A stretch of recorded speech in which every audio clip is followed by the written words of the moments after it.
Hey everyone, Dr. Liebrecht here with your SOC 325 Week 2 video. I do want to point out that this week there are two videos from me. One video focuses on content and your lit review matrix, and then the other video focuses on your smaller assignment that's due this week, which is city training. And so I do a tutorial on how to get to the city training website and how to complete those two training modules. So I'm going to go ahead and pull up this week's slideshow. And you'll see that, like our schedule on the syllabus says, this week we're covering grounded theory and focus groups. So I'm going to go over some foundational concepts and terminology rooted in our class textbook. Then I'm going to focus on a specific project and provide an overview of that project where I'm applying the concepts and theories from grounded theory and focus groups, followed by the data collection that I went through during that project. And then I want to highlight one of your bigger assignments due toward the end of the semester, which is the literature review matrix. So I'll be covering the template in Excel. I'll also go over the rubric for that assignment. And all of those documents are available already on Moodle in the section where all the important documents are going to be posted. And then, of course, your exit pass is linked on the end of this PowerPoint, and I also have your reminders for the week. Okay, so let's talk about the foundational concepts and terminology for this week, starting with grounded theory. Now, why are we talking about theory in a research class? Well, this is actually a way to generate theory that's rooted in your data collection, rooted in the data you're collecting and analyzing as part of a research project. And so grounded theory is a research approach designed so that theory emerges from the data.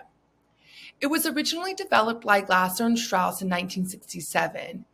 The purpose of grounded theory is to generate theory that is grounded in or emerges from the field with two main components to grounded theory.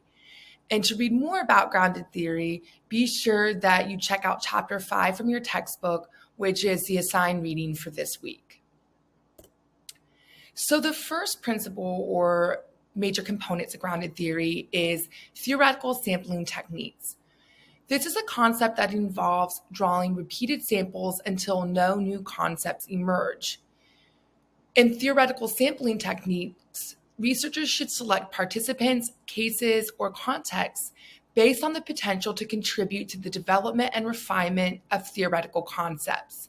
And so you'll see in a minute when I start to apply grounded theory to a specific research project I did for my master's thesis, how I wanted to contribute to the development of Weston Zimmerman's theory of doing gender, and how that evolved into me creating my own theory of why college students, especially students at party schools, engage in physical fights on college campuses. You'll see how I was intentional about the participants I sampled, and I'll also talk about sampling for specific cases and how perhaps I could have done a better job with that during my master's thesis project. The second component of grounded theory is constant comparative method of coding. This is an approach to coding your data developed in the 1960s by Glasser and Strauss, where researchers continue to revise their codes they're using to analyze their data by breaking up textual data. So this can be any textual or qualitative data, but it's most often used for interview transcripts, so one-on-one interviews or focus group interviews, which is the example we'll be working with today. So you're breaking that textual data up into snippets, into smaller portions. Think about how big of a textual document you'll have if you type up the entire transcript of even just a 15-minute interview. So you want to break that up into snippets, and then you're continuously comparing these snippets based off of the themes and the codes that you generate initially. And then you connect these snippets into cohesive themes. So you might have a huge file, that's a textual file, 15 pages, let's say, for one interview. And that's broken up into paragraphs or little blurbs. And then there might be 5 blurbs at the beginning of your interview that really connect to 2 blurbs in the middle of your interview and 1 blurb toward the end of your interview. You would connect all of those snippets that don't go in chronological order in your interview. And so you would connect them into a cohesive theme where participants are talking about similar things in those different parts. So that's an example of how you can use constant comparative method of coding. Moving right along, we'll start talking about focus groups. I think focus groups are a qualitative research methodology that students typically have a lay understanding of going into this class because focus groups are often used in market research. So it's important to distinguish from a social science perspective how focus groups sort of differ from other forms of qualitative research data collection. So focus groups are different than traditional one-on-one interviews in that researchers are talking with multiple people. Typically, you want 5 to 10 participants per focus group, and that's considered the gold standard in the social science research because it gives enough people that folks who are participating in that focus group can bounce ideas off of each other and sort of build momentum on a particular theme based off of what other people are saying. But it's not so big that some people might have their voices silenced because there's so many people in the focus group that not everyone gets a chance to speak. Focus groups are different than group observations and that there is some sort of structure with planned research questions. So you can also get a group of people together with no research protocol prepared, no interview questions prepared, just to observe how those folks are interacting and engaging with each other. But that's not a focus group. In a focus group, you are going to prepare a set of questions you intend to ask the focus group participants throughout the research process. However, it can be semi-structured, just like individual one-on-one interviews can be semi-structured. So you might have this set of questions prepared, but then depending on the direction that your focus group takes, you may deviate a little bit from the research questions you developed, that protocol you created, depending on how people are responding to the questions. And when you get into the smaller assignments that are due later in the semester, where you're creating your own research questions and developing your own research protocol, you'll figure out, do you want more of a semi-structured style where your questions are loose and they may be adapted during the data collection process? Or do you think, perhaps because of your research topic, it's more important to really stick to the research questions you've developed? So that's something that you'll read about in the textbook, the nuanced differences between semi-structured and more structured interview protocols. And you'll think about what is more appropriate for your research topic. And then finally, like I said before, focus groups are historically more popular in market research. However, they are increasingly more common in the social sciences because focus groups are about better understanding how groups of people understand a topic or social phenomenon. Now, of course, in sociology, we care more about society and how people within society interact together compared to, let's say, psychology, where those researchers are more focused on individuals and the individual psyche. So it makes sense sometimes in sociology to do focus groups and see how groups of people are talking about a particular sociological thing or a social problem or something like that. And then one of the sort of classic examples of how social sciences have used focus groups historically, and this is an example from your textbook, is focus groups were conducted to better understand how groups of people interpreted and made sense of propaganda during World War II. All right. So now that we have a better understanding of grounded theory and focus groups, oh, and I should say to learn more and read more about focus groups, there's a subsection in our textbook of chapter 11 that you'll be reading, and it's all about focus groups. So just want to make sure that you know you don't have to read all of chapter 11. You only need to read that subsection on focus groups for week 2. All right. So we have that terminology that's rooted in our textbook. How do we apply this stuff to a specific research project? And so I'm going to transition into another PowerPoint, which is also uploaded to Moodle, just to sort of show you.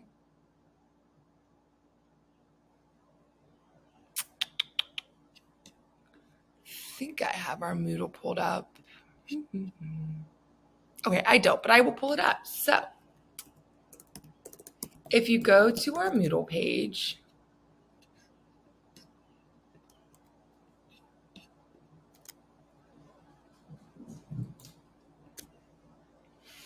I'll actually even switch into student mode so this looks more like what you'll be seeing. And you click on week 2. This is a placeholder link, but after I'm finished uploading this video to YouTube, it'll be linked here. Here's the video for week 2 where I cover how to complete your city training that's due.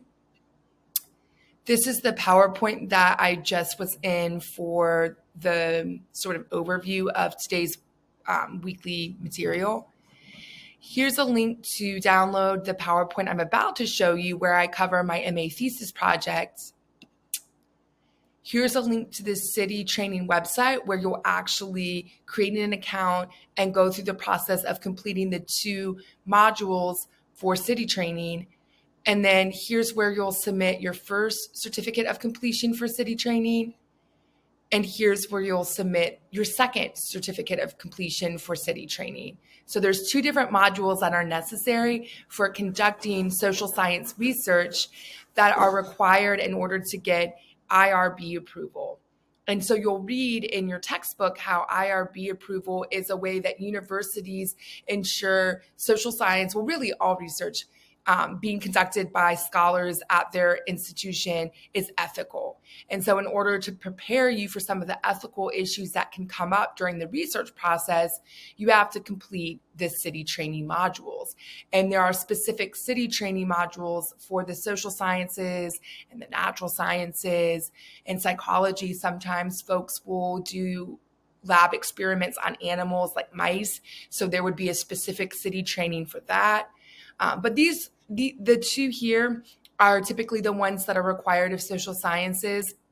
And so if you wanted to do a research project, if you wanted to actually implement the research project you're working on in our class, in order to get university approval, which is required to publish your data, you would first need to submit your city training to the university for approval. And so that's why I go through the process of having my research method students do the city training. All right, that was a little side mission for today's weekly assignments. Now I'm going to click out of this and I will show you what I did for my master's thesis. And so if you've had me before, you may be familiar with this project. I do typically present this, especially a lot of you took gender and society with me. This is really rooted in gender theory. So I try to show this every semester I teach gender and society. All right, and so the title of this project is Doing Gender, Doing Fights, a qualitative exploration of gender and fighting at party schools. Now, a sort of hint in the title that I'm using grounded theory is that I'm saying this is a qualitative exploration. Usually, if you're applying and utilizing grounded theory, it's more exploratory because you're exploring what type of theory you can develop out of the data you're collecting. Now, because a lot of you have seen this project before, and because we're really only focusing in on the data collection portion, I'm not going to go through everything all the way, this is sort of a supplemental document, but feel free, you'll have access to the full slide deck. You can download it and look over everything on your own time. This is also an example of how I might put together a research talk for like a conference or something like that for a project that I've done for my thesis, dissertation, publication purposes, things like that. Okay. So I'm defining my key terms. A lot of this is based off of previous literature. So I would have created a literature review matrix for this project, just like you all are doing for our class, where I'm going through what have other people said about party schools and physical fights and gender and all these terms that I'm interested in learning more about through my own original research. What are other people saying about these things? So you want to define that in your key terms. I provide examples of physical fights because I learned through a preliminary research study that not all college students actually know what a physical fight looks like on a college campus. So if you're interested in what I'm referring to, you can click on these YouTube links and view that. When you think about research projects, you want to be able to explain to an audience why your project is significant. Why do people care about your topic? And again, that often requires referencing previous studies and other research already conducted in your area. And so I reference survey quantitative data on party schools and risky behavior, including fights, that had already been conducted to demonstrate that this is a problem that is very prevalent on college campuses. It's a problem students are worried about. Faculty and other people who are part of the campus community are worried about this because of the high likelihood of harm, like physical harm because of the fights. And so we have to better understand it to figure out why is it happening and what are some measures we might be able to take to get at the root causes of these fights to prevent them happening in the future. Here's more stuff on literature and theory. So you can see that I'm rooting this in Weston Zimmerman's work on doing gender, which is the idea that gender is in all social interactions. Subconsciously, we are assigned a sex, and then that creates our gender, the socially constructed gender that we have. And then subconsciously, we perform that gender in our everyday interactions, and we don't even realize we're doing it. And so what does that look like when it comes to physical fights on college campuses and some of the other risky behavior college students are participating in, especially at these party schools? Are students, recreational drug use, binge drinking, petty theft, that sort of thing? What does that look like in terms of gender? And so now we're getting into the methodology slide. This is really the nuts and bolts of what I want to cover today. So when you do one-on-one individual interviews, your sample size is the number of participants. But when you do focus groups, your unit of analysis is not individual participants, it's actually the number of focus groups you conduct. So for me, my unit of analysis is 3 focus groups with 14 individual participants total.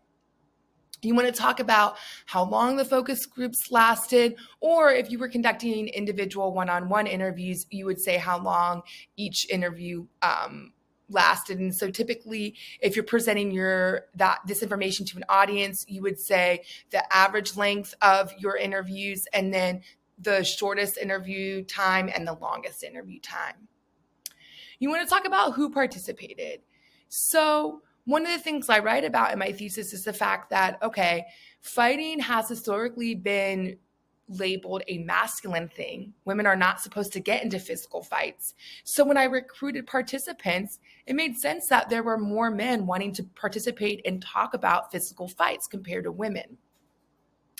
I also was looking for younger students because oftentimes younger students are more likely to engage in risky behavior. I already knew that from the existing party school literature. And then another thing that I thought was interesting is that my participants were disproportionately more likely to be students of color compared to the overall student population. And so that's just, you want to go over the different demographics of your participants. And if you have a comparison of like the overall general population, that's really helpful for your audience to figure out what might be some limitations of your study based off of your participants and how that they might vary compared to the overall population. Again, when you're presenting your data and what you did, you want to give at least an example of some of the questions that you asked. You might not need to provide the full interview protocol, but you want to give your audience a sense of what did the overall study look like? What kind of questions were you asking your focus group participants or your individual participants? And one of the things I'm encouraging you all to think about throughout the semester is, if your topic is the same, because you're only focusing on one topic for the entire semester, but the type of data you're collecting changes. So individual interviews versus focus group interviews versus photo voice project. How would you maybe revise and tweak your research questions in your interview protocol based off of the type of data you're collecting?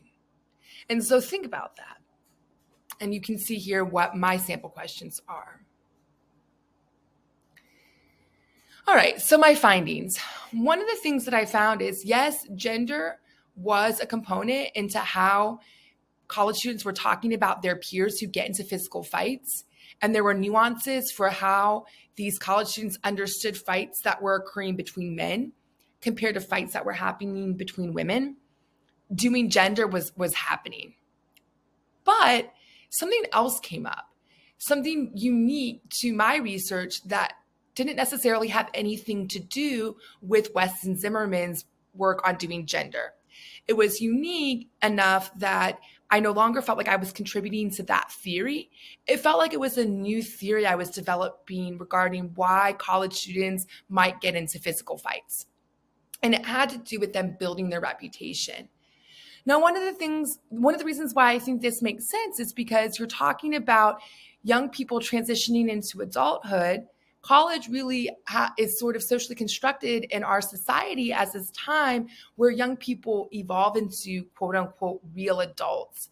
You're finding yourself. It's this developmental time in our life cycle where we're figuring out who we are as real adults. And so a lot of the stuff you're doing, the behavior you're engaging in when you're a college student, is a way to contribute to and build your reputation. And so that was something I wasn't expecting, that really a lot of folks in my focus groups talked about in terms of why folks might be getting into these physical altercations. And so that's the unique contribution, the theory that I was developing, the grounded theory, if you will, in this project. And you can see there were nuances for how men versus how women might get into physical fights, but ultimately it was about doing gender and building reputation for both men and women. Now I want to backtrack to this slide really quick that I skipped over.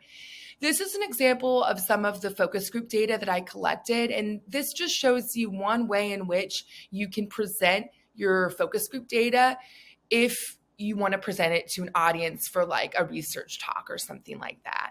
And so you can see that I say the person's gender, their age, and then I put participant numbers. Sometimes folks will give pseudonyms to their participants, and so they'll actually have a name for the participants. But you do want to make sure that people in your audience know, okay, well, these are both 19-year-old men, but it's someone different because they have different participant numbers. Okay. And then you can see I present data very similarly for the focus groups I did with women. I should mention, so with grounded theory, we talk about the intentionality behind recruiting participants and how you organize the focus groups. And so I intentionally had a focus group that was all men, and then I had a focus group that was all women. And then my third focus group was mixed gendered, because I wanted to see if you only have men together or you only have women together, will there be differences in how they talk about these physical fights compared to if there's a mixed group what do those nuances look like?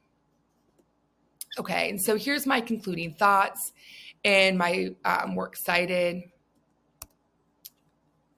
And so if we go back to here,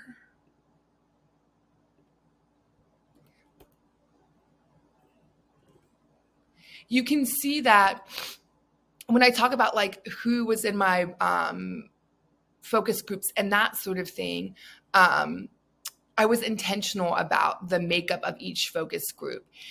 So I didn't just, recruit a bunch of people and based off of convenience, who could go to this interview, this focus group interview, who could go to this other focus group interview. I really cared about sampling techniques and putting people together based off of their demographics and that sort of thing.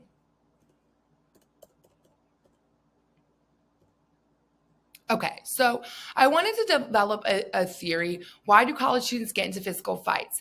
Is there something about the party school environment that encourages this behavior, and is there a gender component? I started by developing and contributing to Weston Zimmerman's work on doing gender and fighting as a way for college students to do gender. But what makes my theory unique and new is the role of reputation. So again, I want to reiterate, I started off wanting to contribute to an existing theory, but ended up with a new, unique theory of why college students, in particular on party schools, get into these physical altercations and how their peers understand those physical fights. So I want to point out the focus group participants I had not necessarily been in a physical altercation themselves. These were not necessarily fighters, but these were people who had observed and witnessed fights. Some of them had friends or roommates who had gotten into lots of physical fights. And so they were able to speak to what they think about that type of behavior. And so while I was intentional about who I sampled and how I organized my focus groups based off of their demographics, a weakness is that I didn't sample other cases. And what I mean by that is I didn't go out and recruit students from other types of campuses, non-party schools. So not all schools have the reputation of party schools like Coastal Carolina does. The Princeton Review actually puts out a top 20 party school list every year, so it's pretty official. Some schools are just your regular residential campuses. They don't have that nightlife, the risky behavior, the parties, the strong Greek presence, and that sort of thing that all contribute to the party school. So it would have been good of me to also conduct focus groups with students on regular residential campuses, as well as commuter schools where students are not likely to live on campus, to see if that changes their dynamic and their understanding of physical fights on college campuses. And, does my theory of why college students get into physical fights and how peers understand that behavior, does it change or evolve based on campus typology? Like, does my new theory I've created, this stuff on reputation, does it hold up on different cases, different college types? Okay. Moving right along, we are in a 4.5-week condensed semester, so I want to introduce to you your literature review matrix, even though we're only at the beginning of the semester, beginning of week 2. So for that, we need the matrix. Now, one thing I want to say is typically I would have you all come up with your own matrix of the things you think are important as far as organizing the literature you've collected for your topic. But because this is a 4.5-week class, it was important to me that you all feel like there is some sense of structure. So this is the template you're working with, and essentially you're just going to fill in the blank. So you're going to find 6 scholarly sources. I'll talk more about that in just a second. And then you're going to go through for each one. So this is your first journal article. You're going to copy and paste the author's last name, first initial, the publication date, the title of the article, book, chapter, or book, the journal title. Where did you get it from? Did you get it from the library? Did you get it from Google Scholar? All of that. Typically, Nowadays, all of the scholarly sources we find are online, so you're probably going to have a URL code. But let's say you find a really useful book. Like for me, there's a book called Party School that my master's thesis advisor wrote. I have a physical copy of that book. This might be a situation where you would put in that cell. How did you find that article? What keywords did you search in your database? What's the main theory that is discussed? There might be multiple theories discussed. What's the methodology? Was it quantitative or qualitative? If it's quantitative, which is actually okay, even though our focus is qualitative, what kind of statistical analysis did they do? If it's qualitative, did they do focus groups, one-on-one interviews? Were the interviews semi-structured? What did that look like? What was the purpose? So recall in my MA thesis example, I told you about like why this study was significant. That's the type of information we're looking for when we talk about purpose. Now, here in the abstract column, traditional journal articles are pretty much always going to have an abstract, but if one of your sources is a little less traditional, let's say it's a book chapter or an actual book, like the Party School book I mentioned, you might not have an abstract. So you're just going to briefly summarize what this scholarship is about. You want to talk about the strengths and weaknesses of the analysis, which again, I demonstrate how to do that using my MA thesis as an example. You want to put this scholarship, this specific item in APA or ASA style so that you can very easily copy and paste that into your reference page should you write a literature review or a paper on your topic in the future. And then you might have additional notes here. So maybe you really like this particular piece because their use of theory is really strong. So I would say something like, cite this for theory. Or the next article, I want to replicate their data collection process. I have questions about the stats they ran. Those are the types of additional notes that I think are helpful so that when you go back to your literature review matrix in order to write a journal article or in order to write a literature review for a future class, you can remember what was the most significant part of this piece of scholarship. What did you want to use it for in the future? And then you're set up for success, and it makes the research writing publication process easier because all of your references are conveniently located in one place. All of the information you might need to potentially incorporate these different pieces of scholarship into a future manuscript or class assignment are all centrally located in one file. And so that's why this is so important. Do you know that my expectation is not for you to write a literature review or even necessarily read each of these 6 sources verbatim front to start to finish. There you go. You're sort of mining each of these pieces of scholarship for the information that's most relevant to a research project, which is all of this stuff here. All right. Now, you know what you need to do or like what the matrix looks like. What about how you'll be graded?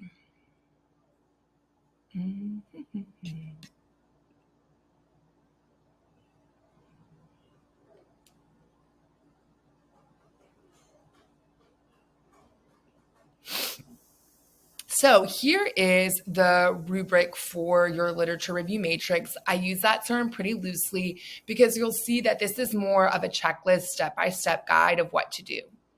So here's the objective. This tells you a little bit about why I chose to assign a literature review matrix to you this semester. I think sometimes students see literature review in a research methods class and they're like, whoa, what? Like this isn't a content class, this isn't a theory class. Why are we focusing on literature? And then here's a step-by-step guide to what you need to do. If you do all of these things, probably going to get a good grade. And then here's a checklist. So you'll notice on our course schedule, which is on the syllabus, your final literature review matrix is due at the end of week 3. So when you're getting ready to submit that at the end of week 3, just make sure you have all of these different components. One thing that I know is if you need to leave a cell blank, make sure you put NA. So I know that you didn't forget to do that step or fill in that part. It's just that there was no information relevant to that particular source. And then rather than tell you a breakdown of point allocations, I have this blurb that explains how I'm going to grade your literature review matrix. So basically, because this isn't a paper, there's not really an allocation of points. Rather, if you have your matrix fully filled out, so you have your 6 sources, each cell for each of your 6 lines is filled out, you're going to get your points. You'll get points taken off for not having enough sources. You'll get points taken off if you miss one of your one-on-one Zoom meetings with me, because one of the things we'll be talking about in those Zoom meetings is the progress you're making on choosing your topic and completing your literature review matrix. Those are the types of things that you'll lose points for. This isn't, I can't grade for, mechanical errors and grammar errors and formatting errors the way I can in a traditional paper, because you're not doing a traditional paper. So make sure you read this all the way through. Again, it's available with other important documents on our Moodle page. So, whoopsie-daisy.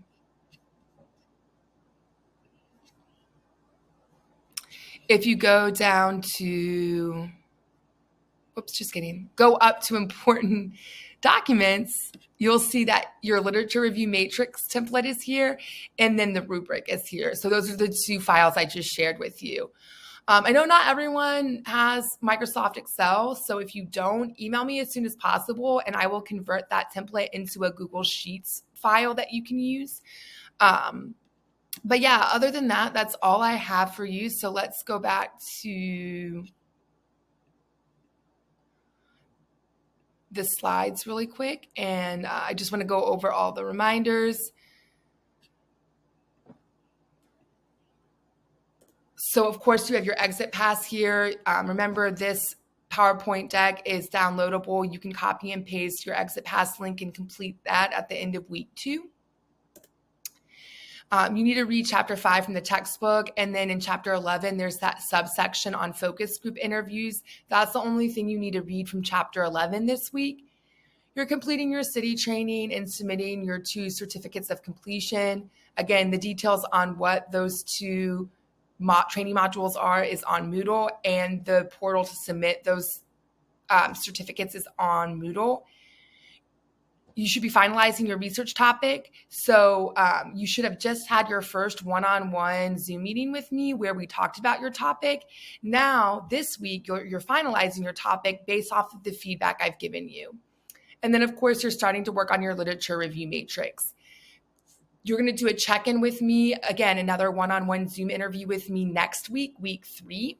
Hopefully at the beginning of the week, where you'll show me the progress you've made on your literature review matrix. Ideally, you'll have at least 3 pieces of scholarship that are filled out in your matrix that you can show me. I can give you feedback on, are you on the right track? What do you need to work on? That sort of thing. And then you'll find 3 more pieces after that second one-on-one Zoom with me so that you can submit your final matrix at the end of week 3. I actually have this in the rubric. I know we're on a tight timeline, being 4.5 weeks, being in a 4.5 week semester. So if you end up having to meet with me toward the end of week 3 to do your second one-on-one Zoom interview, I will allow you until till Sunday of week 3 at 11:59 p.m. to submit your literature review matrix. So that extension will kind of depend on when you meet with me for your second one-on-one Zoom meeting for week 3. And that's something we'll discuss during that second one-on-one meeting. If we meet later in the week, part of the conversation we'll have during that meeting is, hey, do you think you'll need more time to submit your final lit review matrix? Other than that, that's all I have for you. Have a great week, and I look forward to seeing the progress you've made on your literature review matrix next week.